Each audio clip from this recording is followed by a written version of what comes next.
जो आज का हम लोग का टॉपिक है वो है the state legislative. State legislative को हम लोग बोलते हैं राज्य का विधानमंडल। जैसा आप लोग जानते हैं कि हम लोग ने पार्लियामेंट्री फॉर्म ऑफ गवर्नमेंट को अडॉप्ट किया है।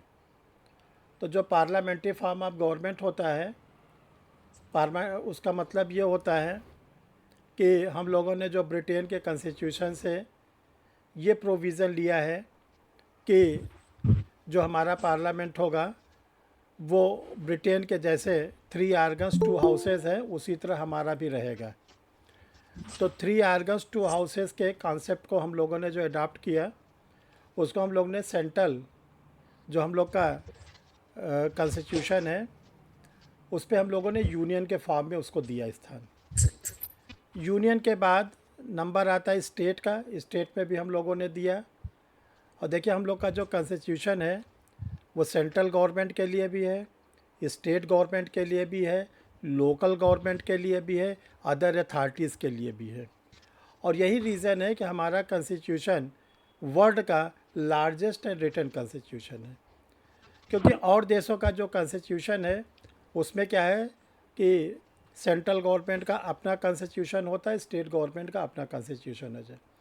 जैसे यूएसए है, तो यूएसए में क्या अमेरिका का अपना संविधान है और जो अमेरिका के 53 स्टेट है उनका अपना अलग अलग संविधान है। तो वहाँ पे जो कॉन्स्टिट्यूशन होता है वो पतला हो जाता है क्योंकि 2 पार्ट में है। तो हमारे कॉन्स्टिट्यूशन में क्या है, सेंट्रल गवर्नमेंट का भी पूरा इसमें जिक्र है। अब आज हम लोग जैसे स्टेट का पढ़ रहे हैं, स्टेट का भी पूरा जिक्र है।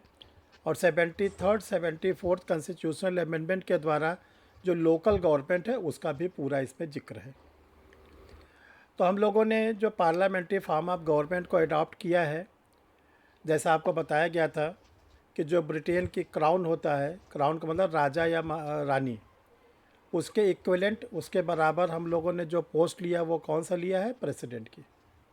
प्रेसिडेंट के लिए जो वहाँ पे हाउस ऑफ लॉर्ड है उसके हम लोग इक्विवेलेंट जो पोस्ट लिए हैं उसको हम लोग कहते हैं क्या, काउंसिल ऑफ स्टेट, राज्यसभा।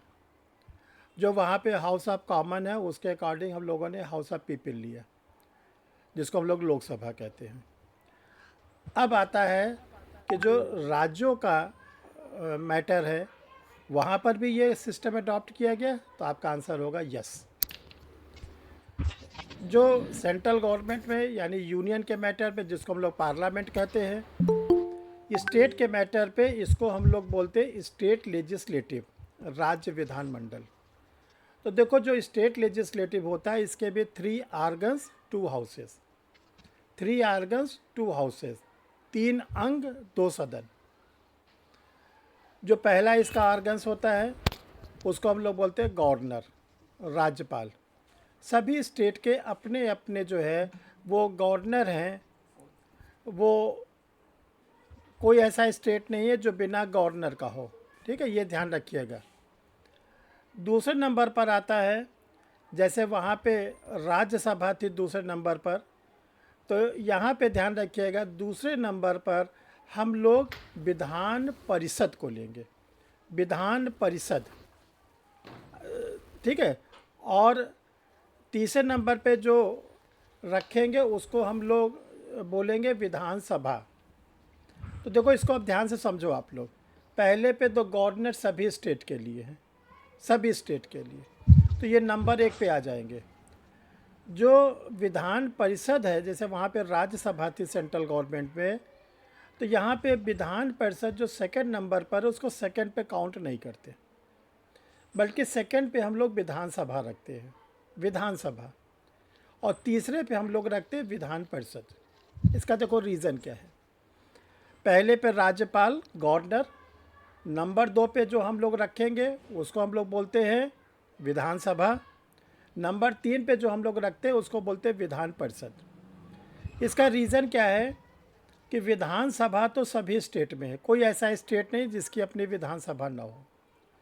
लेकिन रही बात विधान परिषद, तो विधान परिषद सभी स्टेट में नहीं है। क्यों? ये कहा गया कि विधान परिषद रखना या विधान परिषद न रखना ये राज्य सरकार का अपना निर्णय है। यदि राज्य सरकार, स्टेट गवर्नमेंट अपने राज्य में विधान परिषद के खर्चे को उठा सकता है, जो उसके ऊपर खर्चे आते हैं वो कर सकता है, तो राज्य सरकार अपने यहाँ विधान परिषद का गठन करता है, अन्यथा वो गठित नहीं करता।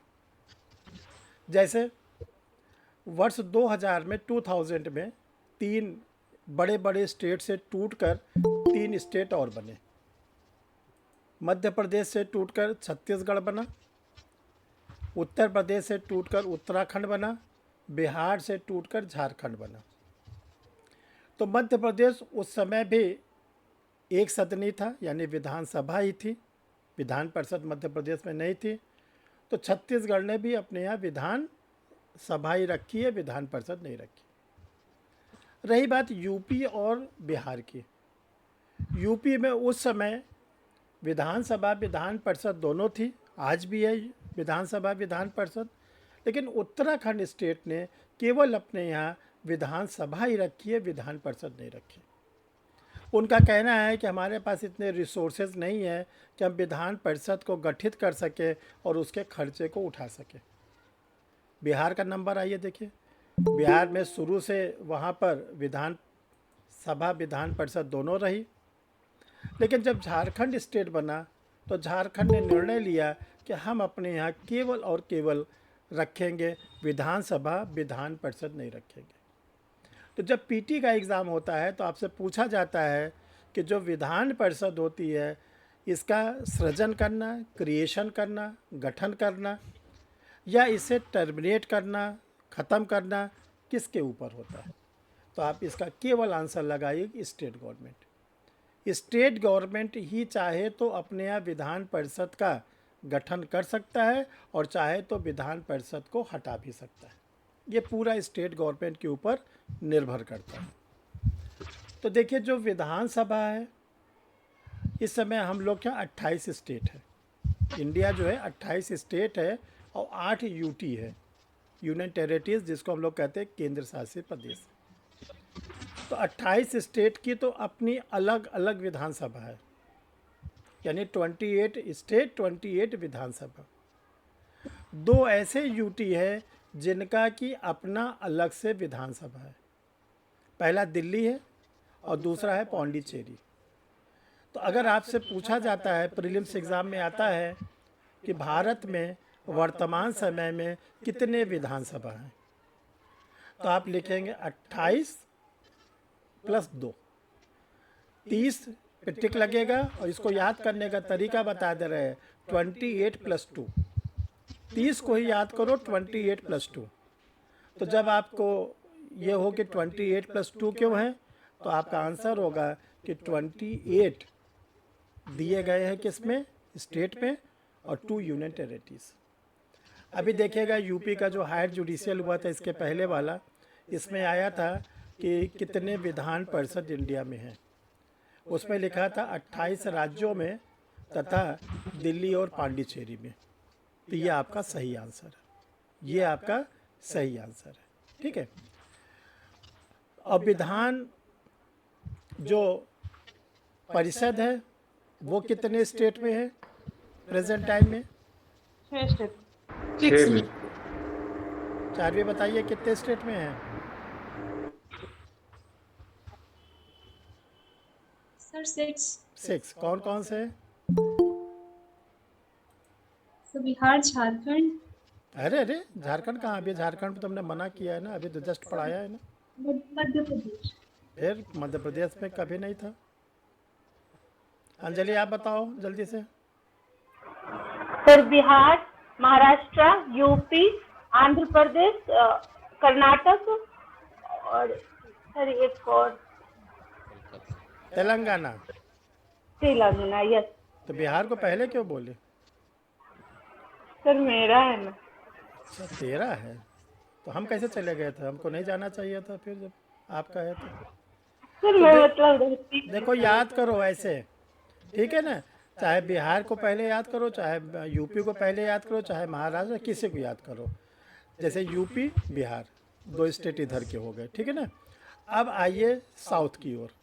तो वहाँ पर आपको महाराष्ट्र याद रखना है, कर्नाटका याद रखना है, आंध्र प्रदेश याद रखना है और तेलंगाना याद रखना है।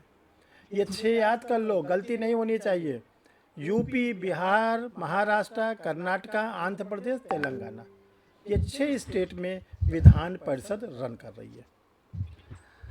अब देखिए, जो हम लोगों ने पार्लियामेंट पढ़ा था, वहाँ पे चाहे लोकसभा का मेंबर होता था, चाहे राज्यसभा का मेंबर होता था, उसको हम लोग क्या बोलते थे? एमपी, मेंबर ऑफ पार्लियामेंट, सांसद।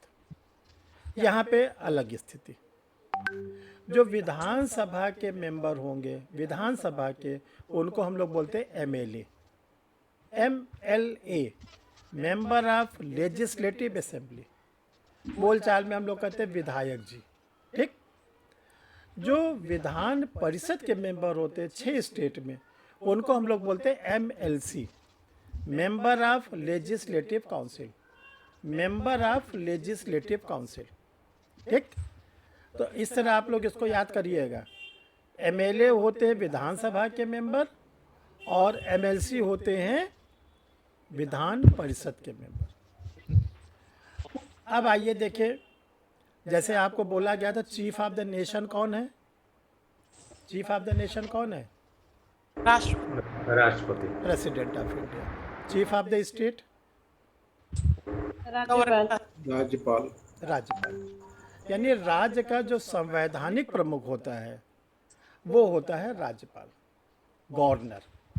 जैसे आप किसी से झगड़ा करते हो तो बोलते हो ना, गवर्नर हो क्या तुम? तो यानी कि आप जानते हो कि गवर्नर बड़ी चीज़ होती है। ठीक है ना? क्योंकि ये पोस्ट हम लोगों ने लिया जो है, ये देखिए ब्रिटिश पीरियड में ईस्ट इंडिया कंपनी के भी अपने गवर्नर आते थे, फिर गवर्नर जनरल आते थे। तो स्टेट में जो चीफ होगा उसको हम लोग बोलेंगे गवर्नर। ठीक। जो कॉन्स्टिट्यूशन में प्रोविज़न है स्टेट लेजिस्लेटिव का, जहाँ से हम लोग गवर्नर वगैरह सबको पढ़ना शुरू करेंगे, तो पार्ट नंबर 6 कॉन्स्टिट्यूशन का जो भाग नंबर 6 है, उसमें चैप्टर नंबर 2, चैप्टर नंबर 2 है, उसमें हम लोग पढ़ते हैं गवर्नर के बारे में। चैप्टर नंबर 2 आर्टिकल 153 से लेकर आर्टिकल 164, अनुच्छेद 153 से अनुच्छेद 164 तक हम लोग पढ़ते हैं गवर्नर के बारे में, राज्यपाल के बारे में। फिर नेक्स्ट है चैप्टर नंबर हम लोगों का जो 3rd है, इसमें हम लोग पढ़ते हैं स्टेट लेजिस्लेटिव, यानी जो एमएलए एमपीज़ है, विधानसभा विधान परिषद है, उनके बारे में हम लोग पढ़ते हैं चैप्टर नंबर 3 में। तो देखो, इसको ऐसे याद करो कि जो पार्ट नंबर 6 है, पार्ट नंबर 6 का जो चैप्टर नंबर 2 है, वो केवल और केवल गवर्नर के बारे में, राज्यपाल के बारे में बताता है। जो इसका चैप्टर नंबर 3 है, वो बताता है स्टेट लेजिस्लेटिव के बारे में, जिसमें विधानसभा विधान परिषद आती है। ये सब एक एक बारीकी याद रखोगे तो पीटी रुकेगी नहीं, प्रीलिम्स एग्ज़ाम रुकेगा नहीं। ठीक। अब हम लोग सबसे पहले गवर्नर को पढ़ेंगे, तब इसके बाद हम लोग विधानसभा विधान परिषद के बारे में। देखिए, जो गवर्नर होता है, ये आर्टिकल 153 है कि सभी राज्यों का अपना एक गवर्नर होगा। जितने भी स्टेट होते हैं सबका अपना अपना एक गवर्नर होगा। ठीक। इसमें ये प्रोविज़न भी दिया गया है कि किसी एक व्यक्ति को 2 या 2 से अधिक राज्य का भी गवर्नर नियुक्त किया जा सकता है। यहाँ पे ध्यान रखिएगा, किसी व्यक्ति को अगर 2 राज्यों का गवर्नर नियुक्त किया जाता है तो इसका मतलब क्या होता है? देखो, एक स्टेट का तो वो परमानेंट गवर्नर होता है और दूसरे स्टेट का उसके पास एडिशनल चार्ज होता है, अतिरिक्त प्रभार। 2 स्टेट का परमानेंट गवर्नर नहीं होता कोई व्यक्ति, ध्यान रखिएगा। परमानेंट का तो मतलब होता है कि आपको उस स्टेट के कैपिटल में, राजभवन में रहना है। अगर किसी को बिहार और झारखंड 2 स्टेट का गवर्नर बना दिया जाए तो कैसे रहेगा वो पटना में और रांची में एक साथ? तो कभी कभी क्या होता है कि जो स्टेट का गवर्नर होता है, अगर उसके बगल वाला स्टेट के गवर्नर की पोस्ट खाली होती है तो क्या होता है कि जो परमानेंट वाला होता है उसी को एडिशनल चार्ज दे दिया जाता है, अतिरिक्त प्रभार। जैसे झारखंड में मान लीजिए गवर्नर की पोस्ट खाली हुई तो बिहार वाले गवर्नर को झारखंड का अतिरिक्त प्रभार दे दिया गया। उत्तराखंड में गवर्नर की पोस्ट खाली हुई तो यूपी वाले को अतिरिक्त प्रभार दे दिया गया, या यूपी का खाली हुआ तो उत्तराखंड वाले को अतिरिक्त प्रभार दे दिया गया। तो इसका आंसर आप ये समझना, एक स्टेट का तो वो गवर्नर होता है और दूसरे स्टेट का वो केवल क्या होता है, एडिशनल चार्ज होता है। अब सैलरी कहाँ से पाएगा? दो स्टेट का काम देख रहा है तो सैलरी कहाँ से पाएगा? जिस स्टेट के लिए वो परमानेंट अपॉइंट किया गया है राष्ट्रपति के द्वारा, उस स्टेट से सैलरी प्लस अलाउंसेस लेगा, और जो एडिशनल स्टेट में काम करता है वहाँ पे उसको क्या होता है, अलाउंसेस भी मिलता है, स्टाइपेंड भी मिलता है। सैलरी नहीं मिलेगी, स्टाइपेंड मिलेगा। तो इस चीज़ को, फंडा को क्लियर रखना, कहीं से गलती ना होने पाए कि जो हमारे गवर्नर होते हैं वो इस तरह काम करते हैं। सर स्टाइपेंड को थोड़ा क्लियर कर दिया जाए।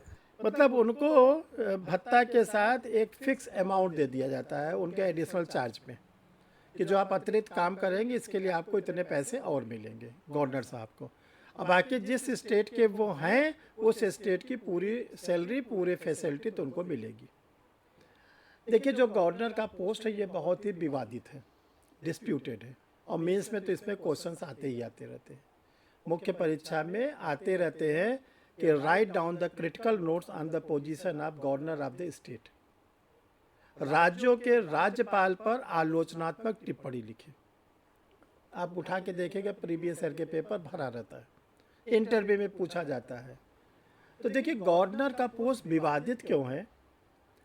ये कहा गया कि जो गवर्नर होता है वो स्टेट का होता है, गवर्नर के अपॉइंटमेंट में स्टेट का कोई रोल नहीं, न तो स्टेट की जनता से कोई लेना देना, न स्टेट की जो अपनी गवर्नमेंट होती, स्टेट गवर्नमेंट होती, उससे कुछ लेना देना।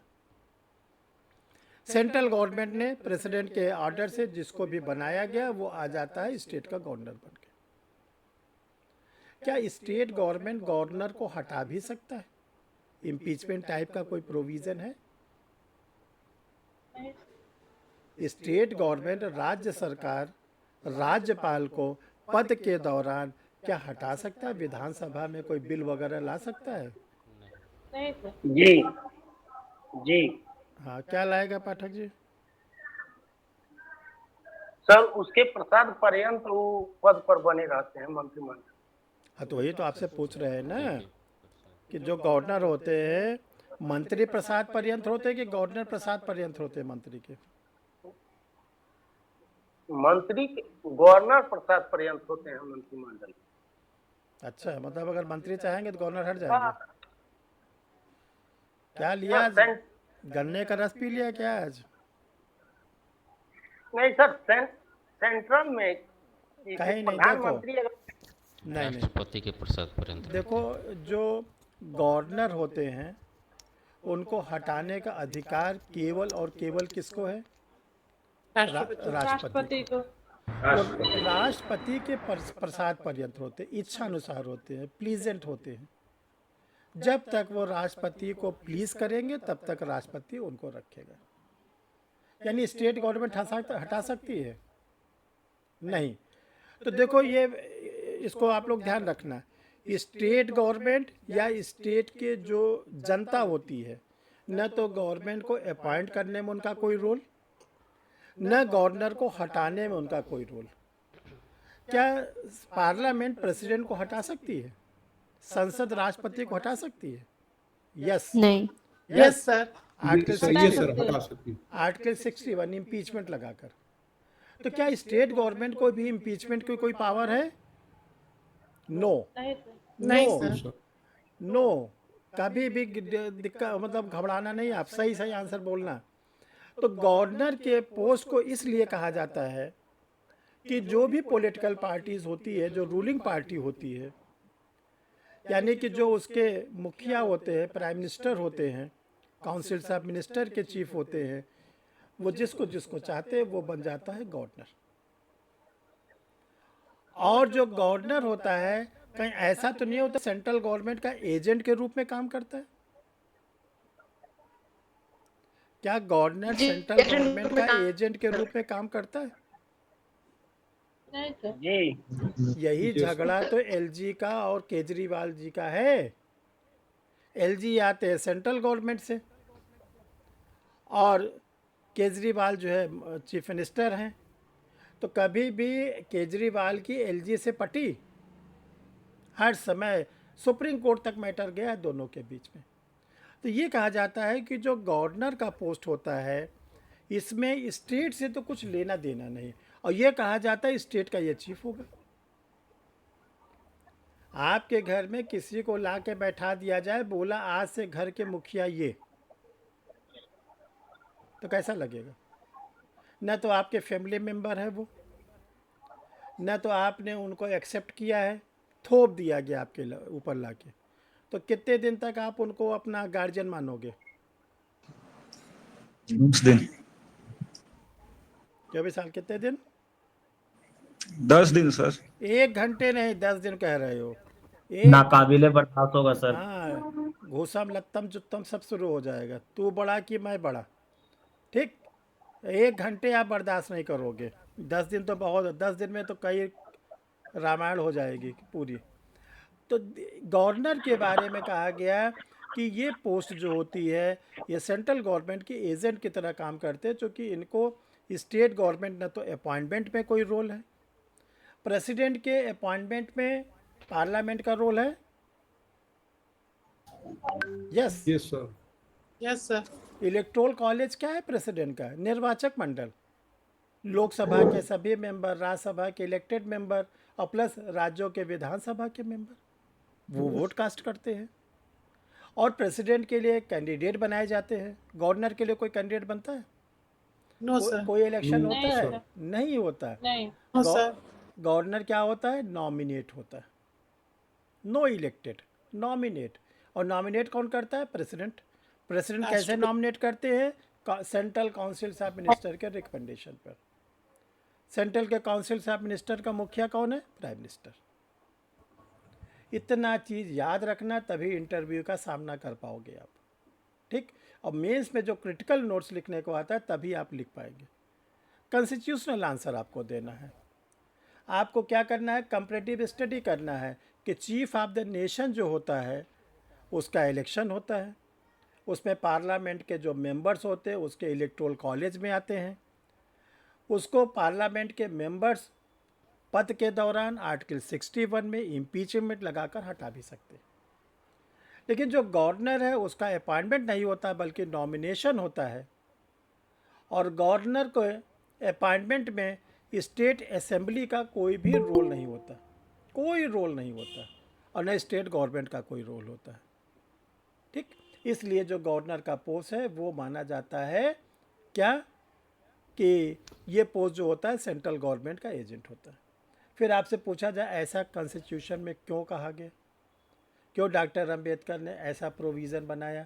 तो इसका भी आंसर आप याद रखना कि जब हमारा कॉन्स्टिट्यूशन बना था तो ये डिसीजन लिया गया कि सेंट्रल गवर्नमेंट को स्ट्रांग रखा जाए, क्योंकि अभी राज्य इतने डेवलप नहीं हुए हैं, राज्य इतने विकसित नहीं है, राज्य के पास अपने रिसोर्सेज नहीं हैं कि वो गवर्नर जैसे चीफ ऑफ द स्टेट जैसे पोस्ट को अपने आप डिसाइड कर ले।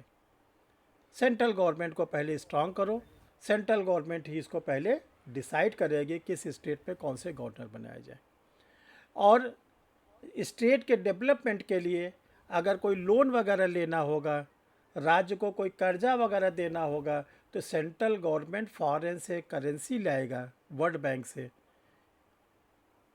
इंटरनेशनल मॉनेटरी फंड से, एशियन डेवलपमेंट बैंक से, और वो स्टेट को देगा।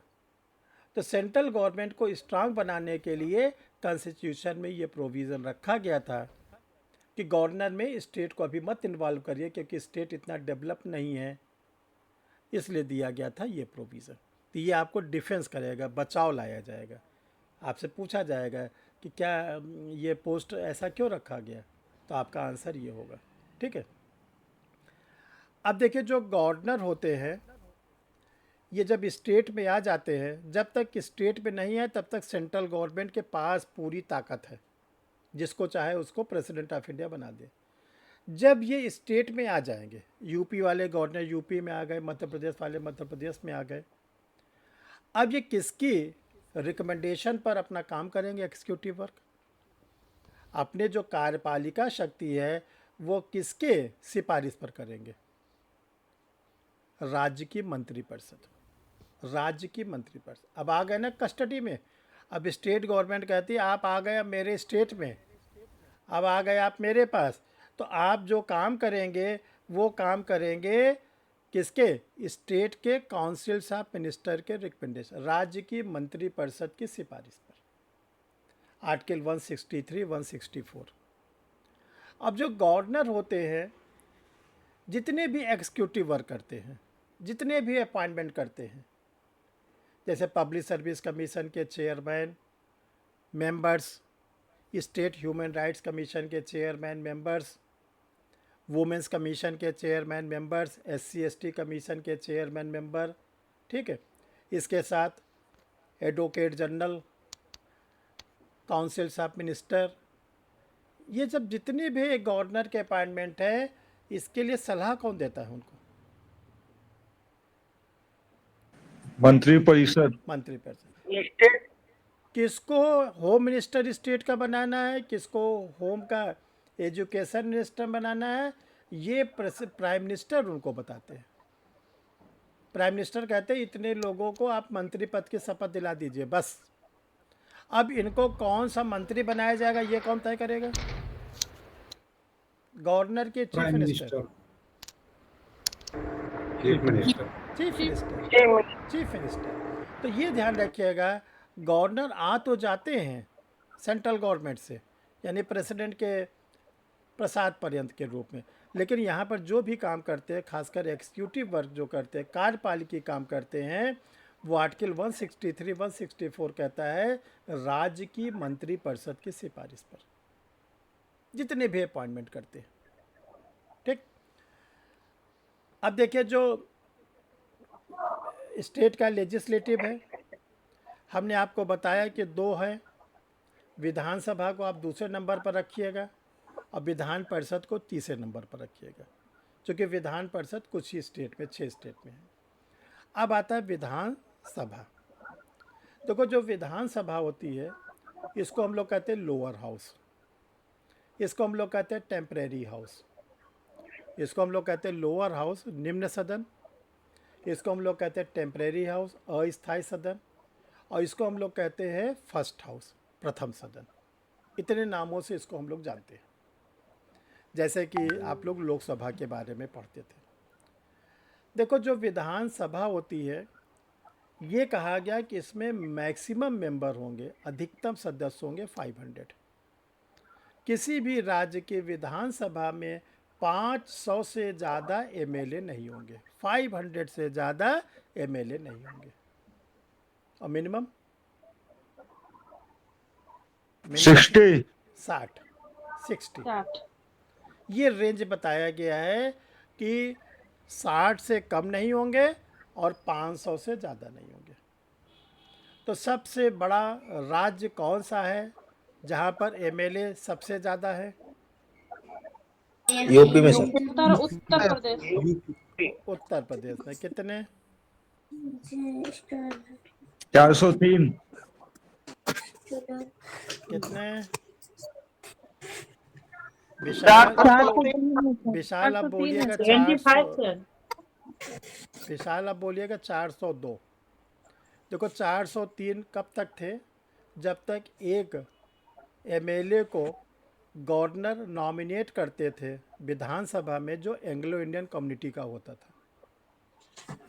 यूपी में जो पोजीशन थी 402 + 1, 402 इलेक्टेड यानी राज्य की जनता के द्वारा चुने जाते थे, और एक को गवर्नर नॉमिनेट करते थे, मनोनीत करते थे, और वो कौन होता था? Anglo Indian. जैसे प्रेसिडेंट ऑफ इंडिया की लोकसभा में 2 लोगों को नॉमिनेट करने की पावर थी, एंग्लो इंडियन जी सर। खत्म हो गई, जी किस जी संविधान संशोधन के द्वारा? 104वां संविधान संशोधन 104 104। तो उसी में ये भी डिसीजन लिया गया था कि जो गवर्नर अपॉइंट करते हैं एंग्लो इंडियन को, उनको भी हटा दिया जाए। अब आज से आप लोग ध्यान रखना कि सबसे ज़्यादा जो एमएलए हैं वो यूपी स्टेट में इलेक्ट होते हैं और उनकी संख्या 402। देखो यही सब चीज़ें क्लास करने से फ़ायदा होती है, नहीं तो क्या है, आप 403 रटे, आपने मेहनत किया, कोई आपने गलत तो किया नहीं, मेहनत किया, भरा हुआ है बुक्स में 403 403। जो आप लोग गाइड वगैरह ख़रीदते हो परचेज़ का, उसमें भी 403 है। लेकिन आपको मालूम होना चाहिए कि 104 के द्वारा, अमेंडमेंट के द्वारा ये कह दिया गया है कि अब एक जो नॉमिनेशन थी वो ख़त्म। ठीक, तो ये तो देखो राज्य के विधानसभा का स्ट्रक्चर है। विधानसभा के जो मेंबर्स, जिनको हम लोग एमएलए कहते हैं, इनका चुनाव राज्य की जनता के द्वारा सीधे होता है। जो राज्य की जनता वयस्क हैं, 18 साल के ऊपर के हैं, और प्लस जिनका नाम इलेक्ट्रोल में है, यानी मतदाता सूची में। दो शब्द को मिला के पढ़िएगा, ऐसे व्यक्ति जिनकी उम्र 18 वर्ष हो चुकी है और जिनका नाम मतदाता सूची में है। अच्छा, मान लो किसी की उम्र 18 वर्ष है लेकिन वोटर लिस्ट में नाम नहीं है, तो वोट दे पाएगा? नहीं सर। वो तो रहा है इलेक्शन। नहीं सर। नहीं, तो इसको कहा गया वयस्क मताधिकार। जब संविधान बना तो वयस्क मताधिकार कितने एज को था? 21। 21 18 वर्ष कब किया गया? 69th कॉन्स्टिट्यूशनल अमेंडमेंट के द्वारा, राजीव गांधी के प्राइम मिनिस्टरशिप में। राजीव गांधी जब हमारे प्राइम मिनिस्टर थे तो उन्होंने कहा कि जब मेजर की उम्र 18 वर्ष है, वयस्क की उम्र 18 वर्ष है ना, तो वोट देने के लिए 21 के हुए। तो उन्होंने 21 को डिक्रीज करके 18 ईयर करा दिया था 69 कॉन्स्टिट्यूशनल अमेंडमेंट के द्वारा। तो ये जो राज्य की जनता होती है, जिनका मतदाता सूची में नाम होता है, वो एमएलए लोग को चुनते हैं। जैसे आप लोग एमपी को वर्तमान में चुन रहे हैं, हर स्टेट वाले, जिसको जिसको जब मौका मिल रहा है, वही पोजीशन जो है एमएलए की होती है। जब सारे एमएलए चुन चुन के उनको डीएम के द्वारा सर्टिफिकेट दे दिया जाता है, तो सारे एमएलए अपने अपने सर्टिफिकेट को लेकर जो राज्य की विधानसभा का सचिवालय होता है, सेक्रेटरीट, जैसे बिहार का सेक्रेटरीट पटना में, यूपी का लखनऊ में, ठीक है, उत्तराखंड का देहरादून में, तो वहाँ पे सेक्रेटरीट में सारे एमएलए अपने सर्टिफिकेट को डिपॉजिट करते हैं, जमा करते हैं, और वहाँ से उनको एमएलए का कार्ड मिलता है, आइडेंटिटी कार्ड, कि आप इस स्टेट के एमएलए हैं। तब जो गवर्नर होते हैं वो पहला मीटिंग बुलाते हैं, विधानसभा के सत्र को बुलाते हैं, और उस दिन जो पहला सेशन होता है विधानसभा का, उस दिन उस हाउस में, विधानसभा में, गवर्नर भी रहेंगे और पिछली विधानसभा का जो स्पीकर होता है वो भी रहेगा, जैसे लोकसभा में आपको पढ़ाया गया था। तो जो गवर्नर महोदय होते हैं वो सभी मेंबर्स को थैंक्स देते हैं, धन्यवाद, कि आप लोग राज्य के विभिन्न विभिन्न विधानसभा क्षेत्र से जीत कर आए हैं, आपका राज्य के विधानमंडल में स्वागत। जो पिछली विधानसभा के स्पीकर होते हैं वो बोलते हैं कि देखिए आज से मेरा कार्यकाल ख़त्म, क्योंकि नई विधानसभा का आज से पहला सेशन स्टार्ट हो रहा है, आज मेरा कार्यकाल ख़त्म होने जा रहा है, आप लोग अपना एक स्पीकर चुन लो, आप लोग अपना एक डिप्टी स्पीकर चुन लो, विधानसभा का अध्यक्ष, विधानसभा का उपाध्यक्ष। देखो इसमें टेक्निकल बात क्या है, जितने भी एमएलए चुनकर आए हैं, इलेक्ट होकर आए हैं, चाहे वो रूलिंग पार्टी के हों, चाहे वो अपोजिशन पार्टी के हों, अगर वो लोग किसी एक एमएलए के नाम पर एग्री हो जाते हैं। अगर रूलिंग पार्टी भी कहती है कि भाई काशीलाल शर्मा जी को बना दिया जाए स्पीकर, ठीक है ना, परीक्षा रिफ्रेशर ला क्लासेस के सीनियर हैं, ठीक है, सब लोग तैयार हो गए, विपक्ष ने कहा नहीं नहीं ठीक है, तो काशीलाल जी क्या बन जाएंगे? बिहार विधानसभा के स्पीकर। स्पीकर। हम लोग को मिठाई खिलाएंगे, ठीक। लेकिन अगर रूलिंग पार्टी तो इनका नाम लेती है, विपक्ष वाला बोलता है नहीं नहीं, इससे बढ़िया तो प्रभात कुमार रहेंगे, उनको बना दिया जाए। अब मुसीबत खड़ी हो गई। और जो पिछली विधानसभा वाले, वो उनका कार्यकाल आज ख़त्म, अब वो आज के बाद नहीं आएंगे इसमें। अगर वो एमएलए जीत गए हैं तब तो आ सकते हैं एज ए एमएलए, अगर एमएलए का इलेक्शन भी नहीं लड़े हैं तो अब नहीं आ सकते इस हाउस में। तब क्या होता है, ऐसे विवादित कंडीशन पे एक पार्टी कह रही है काशीलाल जी को बनाया जाए, दूसरा कह रहा है प्रभात कुमार को बनाया जाए, ऐसे कंडीशन में प्रोटेम स्पीकर। तो प्रोटेम स्पीकर कौन होता है? ऐसा एमएलए जो सबसे ज़्यादा बार विधानसभा का चुनाव जीत कर आया हो, उसको बनाया जाए। अगर 2 या 2 से अधिक एमएलए हैं, मान लीजिए कोई एमएलए है वो 5 बार जीत के आए, एक और एमएलए वो भी 5 बार जीत के आए, तब किसको बनाया जाए? जो सीनियर होगा सर, उसमें उम्र दराज होगा, दोनों उसको में बनाएंगे। जिसकी आयु ज़्यादा होगी, जिसकी आयु ज़्यादा होगी। अब ऐसा तो नहीं दोनों के डेट ऑफ बर्थ एक ही हो, और नेता लोग का डेट ऑफ बर्थ थोड़ा अलग होता है, वो एक नहीं हो सकता। तो जिसका डेट ऑफ बर्थ सीनियर होगा उसको बना दिया जाएगा प्रोटेम स्पीकर, जिसको कहा जाता है अस्थायी अध्यक्ष। और उसी प्रोटेम स्पीकर के चेयरमैनशिप में अब विधानसभा के स्पीकर का इलेक्शन कराया जाएगा। आज मान लीजिए 26 तारीख है, आज ये विवाद खड़ा हुआ, तो ये फिक्स हुआ कि 1 मई को विधानसभा के स्पीकर के लिए वोटिंग होगा, ठीक। अब आज 26 तारीख से लेके 1 मई तक विधानसभा का जो स्पीकर होगा उसका नाम होगा प्रोटेम स्पीकर, ठीक। 1 मई को वोट कास्ट होगा, एक कैंडिडेट काशीलाल जी, दूसरे कैंडिडेट प्रभात कुमार। वोट पड़ना शुरू हो गया विधानसभा के हॉल में।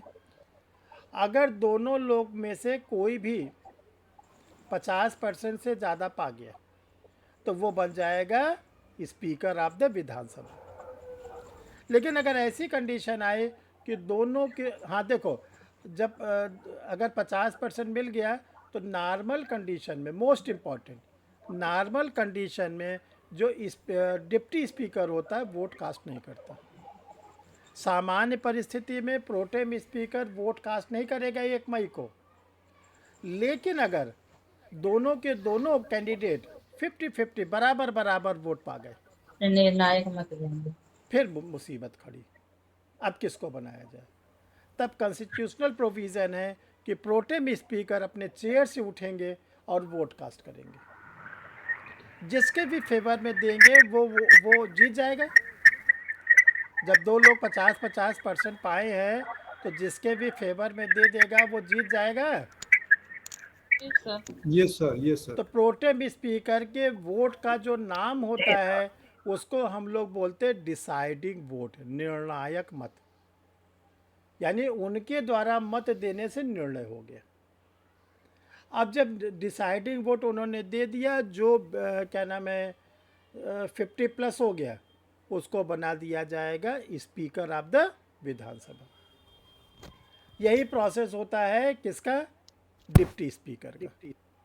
एक तो देखो ये काम होती है नई विधानसभा गठित होने के बाद।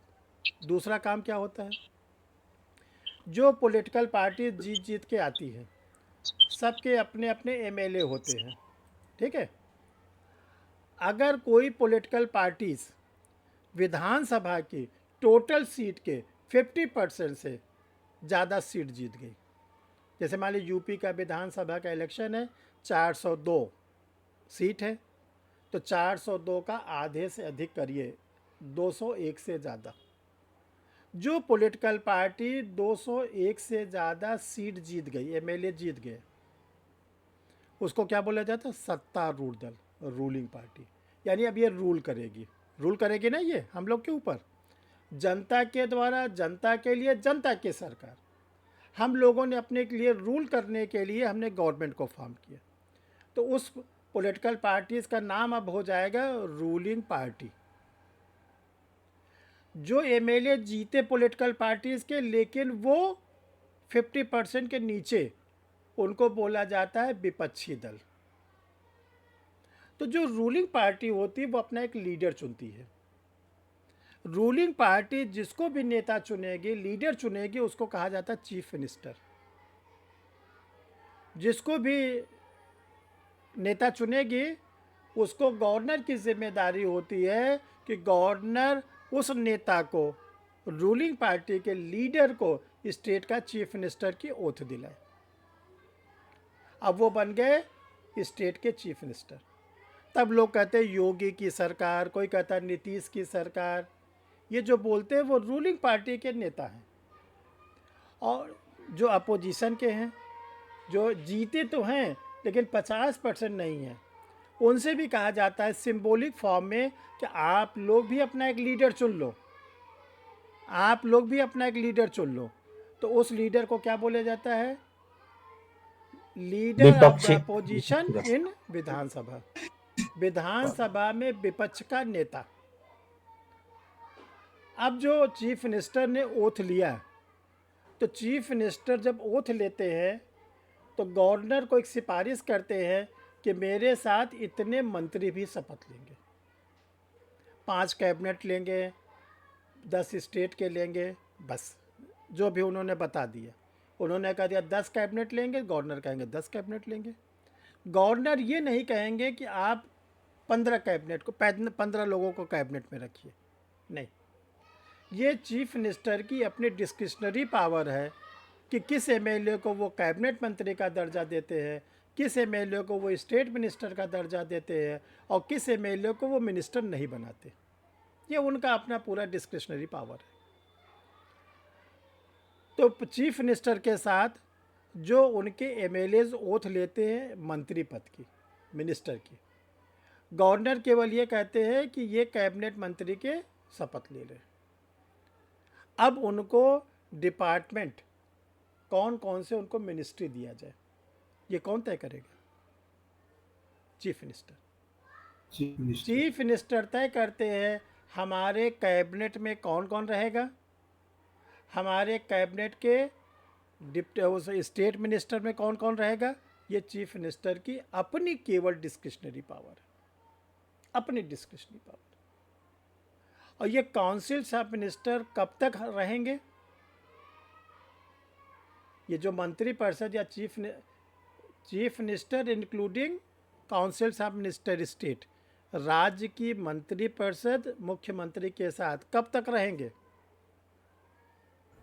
5 वर्ष, 5 वर्ष, या विधानसभा में जब तक उनका बहुमत होगा तब तक।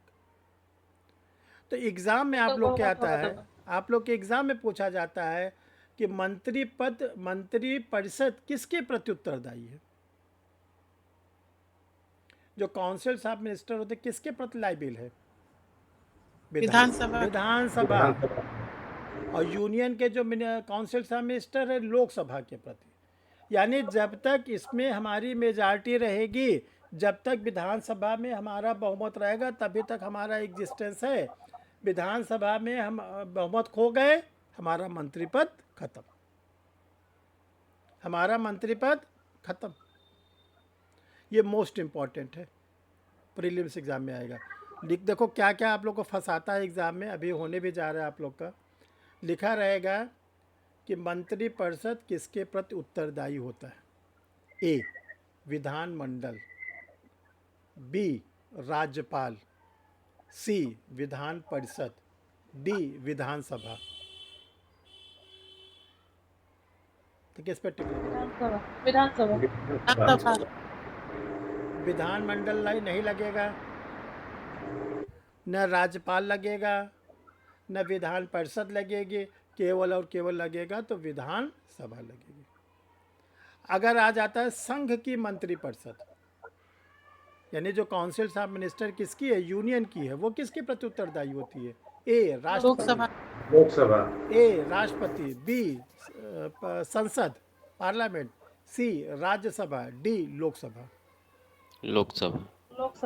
हाँ, तो जैसे अभी तोता की तरह याद है वैसे हर समय याद रहे, ठीक ना? जैसे तोता को मिर्चा दे दो मिट्ठू मिट्ठू बोलता है, फिर दिन भर बोलेगा मिट्ठू ना, कतई नहीं बोलेगा। तो इसको ऐसे फीड कर लो अपने दिमाग में कि मंत्री परिषद चाहे वो यूनियन की हो चाहे स्टेट की हो, उसका एग्जिस्टेंस तब तक है जब तक कि क्या है, विधानसभा में आपकी मेजॉरिटी है। विधानसभा या लोकसभा में आपकी मेजॉरिटी लूज, आप किक आउट, बाहर बाहर। या 5 साल हो गया, जो भी पहले हो गया, अगर 5 साल पूरा हो गया, भले आपके पास बहुमत हो तो रह सकते हैं। नहीं 5 साल कंप्लीट हो गया, नहीं सर, बहुमत आपके पास है नहीं सर। भाई। केंद्र सरकार के पास वर्तमान में बहुमत है, केंद्र सरकार के जी पास। सर। तो क्यों Yes, sir. क्यों सब दौड़ रहे हैं, election election election, meeting eating सब चल रही है। 5 साल, वो जानते हैं, 5 साल का होता है। जानते हैं कि जून में ख़त्म हो रहा है 5 साल। अगर हम नहीं जीत कर आएंगे तो हमारा मंत्री पद खत्म, प्रधानमंत्री पद खत्म, सांसद पद खत्म, खत्म हो जाएगा ना। जी यस हाँ, यस सर, यस। इसीलिए जनता के सामने गए हैं, जनता के सामने इसीलिए गए हैं। कोई कह रहा है गारंटी ले लो, तो कोई कहता है लोकतंत्र बचा लो। यही 2 पॉइंट पे तो इलेक्शन हो रहा है। कोई कहता है गारंटी पे दे दो, कोई कहता है लोकतंत्र बचा लो। अब जिसको लोकतंत्र बचाना है लोकतंत्र पे वोट दे रहा है, जिसको गारंटी पे देना है। अब ये तो जनता डिसाइड करेगी 4 जून को कि फाइनल रिजल्ट क्या निकला। और जो रिजल्ट निकलेगा, जो भी पॉलिटिकल पार्टी जीत जाएगी, जैसे इलेक्शन क्या हो रहा है, एनडीए वर्सेस इंडिया, यही तो इलेक्शन लड़ रहे हैं ना। तो अगर एनडीए 50% प्लस हो गया, एनडीए ओथ लेगी। अगर इंडिया 50% प्लस हो गया, इंडिया ओथ लेगी। दोनों 50% नहीं पाए तब क्या होगा। अगर इंडिया भी, सरकार नहीं बनेगी। तब ध्यान रखिएगा कि जो लार्जेस्ट पार्टी होगी उसको प्रेसिडेंट ऑफ इंडिया कहेंगे कि जो आपके पास कम पड़ रहे हैं एमपी, वो आप कहाँ से लाएंगे। तो वो बोलेंगे कि हम ला देंगे 30 एमपी, 40 एमपी, 20 एमपी। तो ये कहा गया उनका नाम आप लिख के दीजिए, उनके सिग्नेचर करके दीजिए एफिडेविट के साथ, केवल आपके कहने से नहीं। और अगर प्रेसिडेंट चाहेंगे तो उनसे प्रेसिडेंट हाउस उनको बुला सकते हैं, उन एमपीज़ को, कि क्या आप लोगों ने इनको समर्थन देने का स्वतंत्र रूप में निर्णय लिया है। अगर वो कहते हैं हाँ, तब उनको फिर जो है मान लिया जाएगा। ये अटल बिहारी वाजपेयी की सरकार जब 13 दिन की गिरी थी, तब से निर्णय ले लिया गया। तो वो बनेंगे हमारे मंत्री, प्रधानमंत्री या राज्यों के मुख्यमंत्री।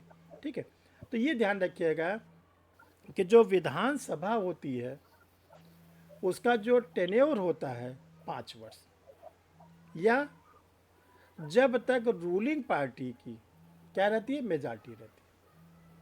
अगर विधानसभा में जो सत्तारूढ़ दल है, रूलिंग पार्टी है, उसके खिलाफ नो कॉन्फिडेंशियल मोशन आ गया, अविश्वास प्रस्ताव, अब पास हो गया, तब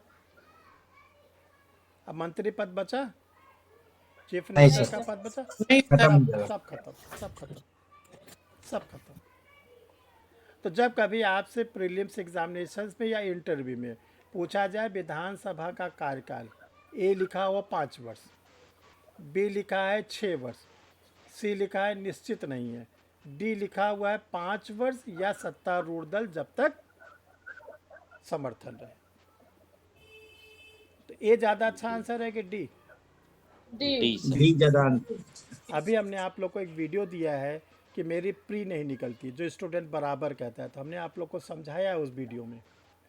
हड़बड़ी में बिल्कुल मत देखिएगा ए सही, इतने खुश हो गए ए मिल गया, आपको ए कंफर्म लग रहा है, लेकिन एक बार बी सी डी भी तो पढ़ लो, क्योंकि आपको गुड आंसर नहीं देना है, बेस्ट आंसर देना है।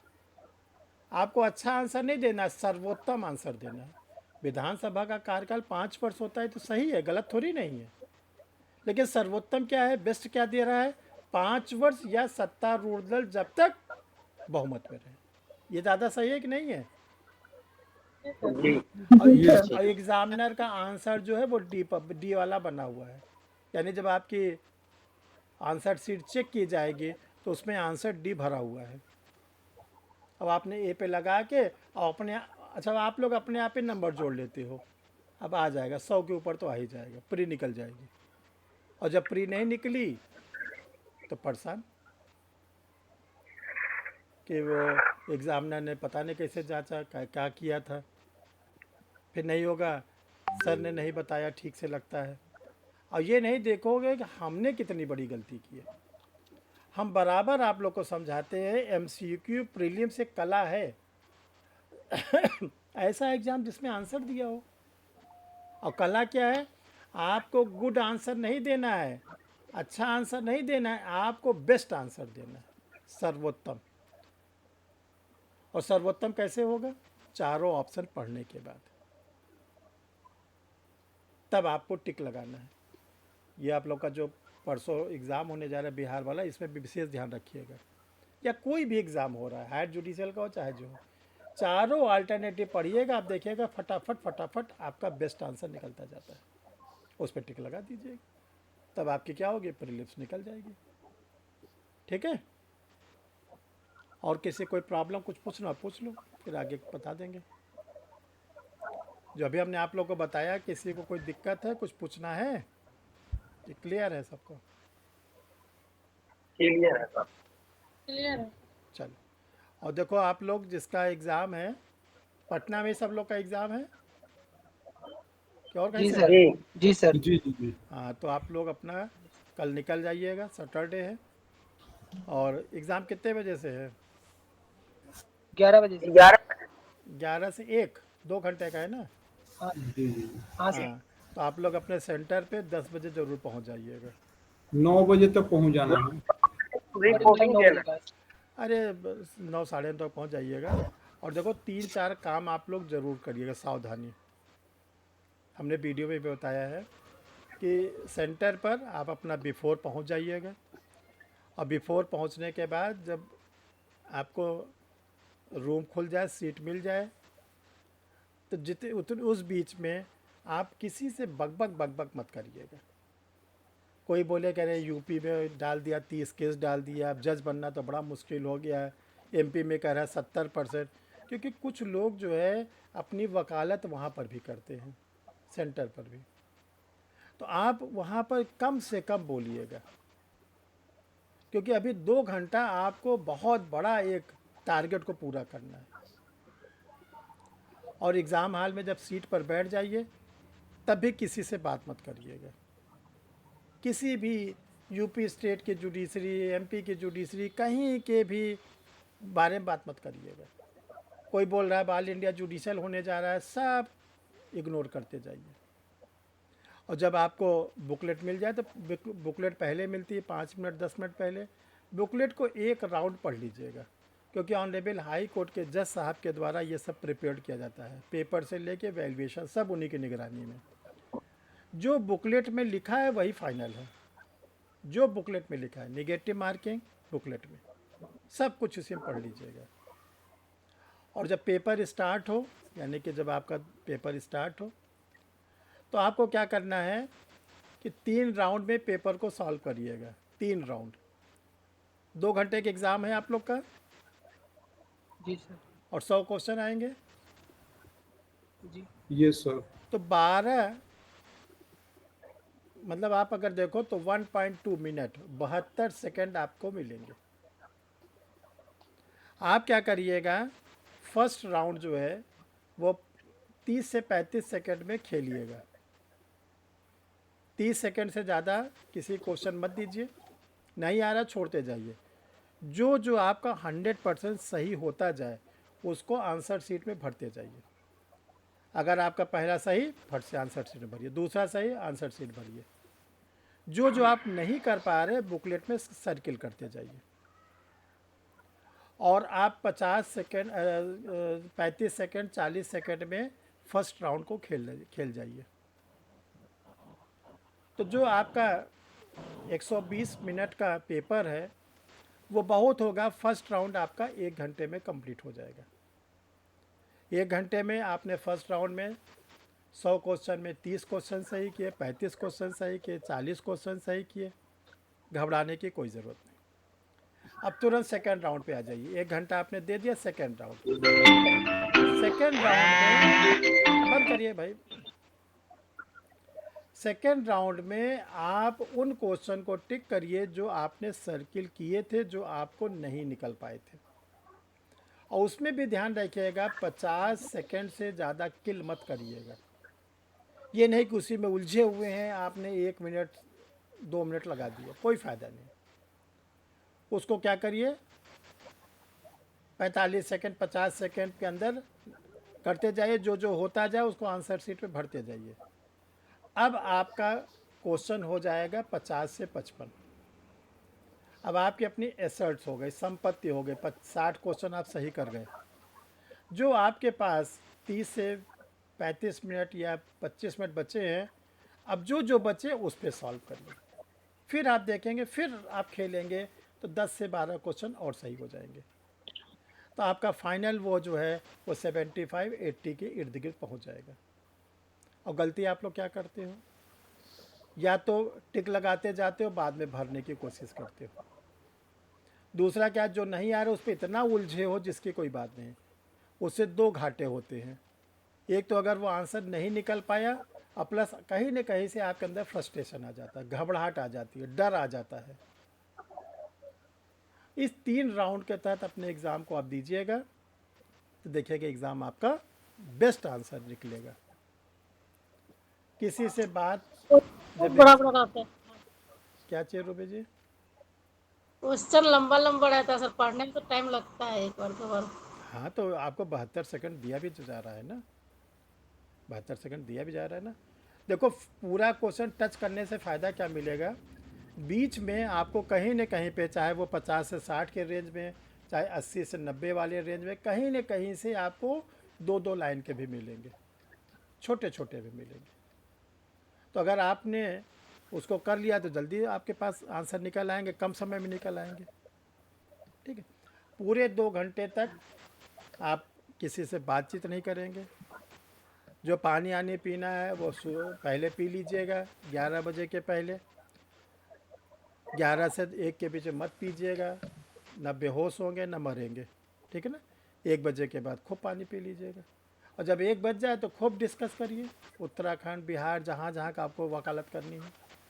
ठीक है, इस तरह एग्ज़ाम दीजिएगा। जब इस तरह एग्ज़ाम हम लोग देते हैं तो प्रीलिम्स निकलने के चांसेस बहुत ज़्यादा बढ़ते हैं, थोड़े से बहुत ज़्यादा बढ़ते हैं।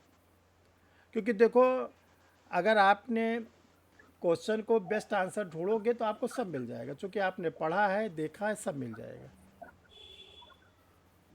तो इसलिए चारों अल्टरनेटिव पढ़ के आप टिक लगाइएगा। बाकी आपके जो अपने इष्ट देव हैं, जिनकी आप आराधना करते हो, पूजा पाठ करते हो, इबादत करते हो, उनको भी याद कर लेना। ऐसा थोड़ी नहीं कि उनको न याद करो।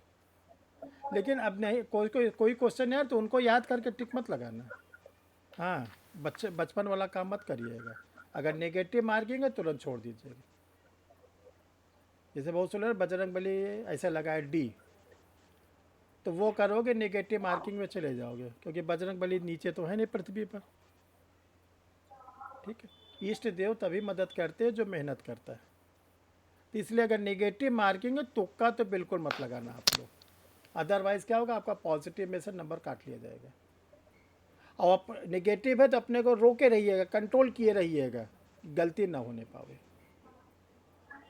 यही सावधानी बरत के आप लोग एग्ज़ाम दीजिए। और आप लोग को ढेर सारी हमारी शुभकामनाएं है, और प्री ज़रूर निकालिए आप लोग। ठीक है ना, और मंडे को फिर आप लोग की क्लास लेंगे अपने समय पर। देखो एक चीज़ पर ध्यान रखना कि घबरा के एग्ज़ाम दोगे तो सब गलत होगा। ये मान के दो कि अगर हमारा प्रीलिम्स में नहीं होगा तो ऐसा नहीं है कि सेशन जज आपको फांसी की सज़ा दे देगा, अब इनको फांसी पे लटका दो, कैसा कोई सज़ा मिलने वाली है? तो आप घबरा के दोगे, आने वाला क्वेश्चन भी आप गलत कर दोगे। जैसे हम लोग घबराते हैं तो क्या होती है, आवाज़ लड़खड़ाने लगती है, तुतलाहट आने लगता है, यही सब तो होता है ना। तो ऐसे अगर आप घबरा के एग्ज़ाम दोगे गलत आंसर होगा। बहुत कॉन्फिडेंस से अपना एग्ज़ाम दीजिए, विल पावर को स्ट्रॉन्ग करिए, इतना आत्मबल बढ़ाए रहिए कि कहीं से भी डिप्रेशन में न जाने पाए। और देखो एक चीज़ और हो सकती है, हो सकता है शुरू के 4-5 प्रश्न आपको ना आवे, पहला गायब, दूसरा गायब, तीसरा गायब, चौथा गायब। तो ऐसा नहीं कि आप अपने को गायब महसूस कर लो। 4 नहीं है कोई बात नहीं, छोड़ दो, 5वां सही मिल गया, 5वें से हम आगे बढ़ रहे हैं।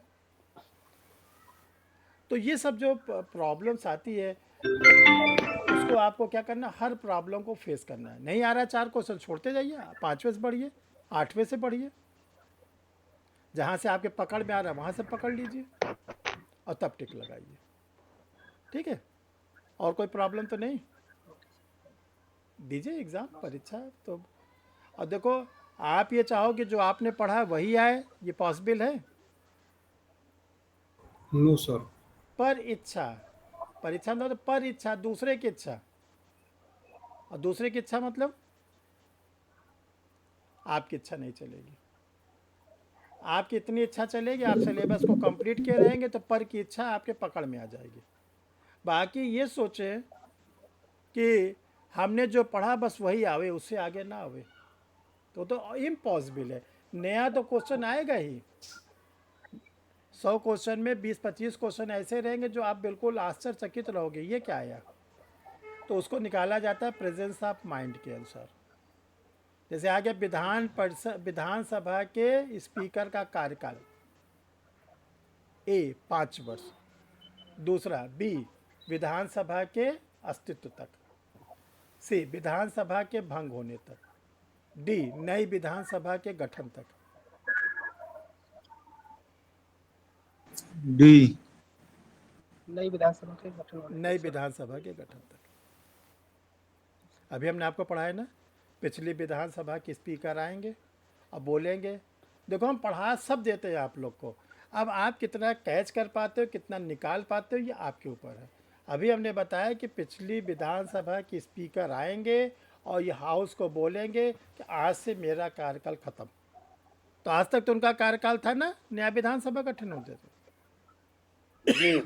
तो विधानसभा के अध्यक्ष का कार्यकाल कब तक होता है? 5 वर्ष वगैरह नहीं आप बताओगे, नई विधानसभा के गठन के प्रथम सत्र तक, प्रथम दिन तक। यह इसका बेस्ट आंसर है। अब आपने लिख दिया विधानसभा भंग होने तक। विधानसभा भंग हो चाहे जो, उनका कार्यकाल बना रहेगा, कार्यकाल उनका कार्यकाल नहीं खत्म होगा।